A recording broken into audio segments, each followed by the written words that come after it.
Terminator ləqəbli bir tacik az qala Qazaxıstanın gələcək UFC çempionunu bu addan məhrum edirdi.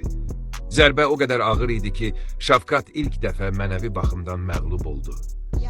Farid Nadilov hamının tanıdığı Rahmonovla qarşılaşmışdı. Qazax döyüşün əvvəlində təşəbbüsü tez ələ aldı və dəqiq zərbə ilə rəqibini ciddi şəkildə sarsıtdı. Adətən belə hallardan sonra döyüşçülər ehtiyatlı davranmağa, zərbə buraxmamağa çalışırlar. Amma bu tacik idmançıya xas değildi.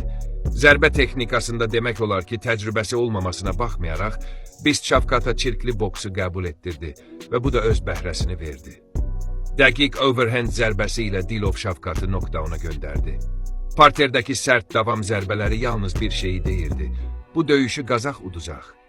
Lakin heç kimin ona inanmadığı anda, Batır özündə güc tapıb döyüşün gedişatını dəyişdi. Rahmonov Aridunov'u parterə saldı və tacikin üzərinə sərt zərbələr yağdırdı. Bundan sonra referi döyüşü dayandırmağa məcbur qaldı.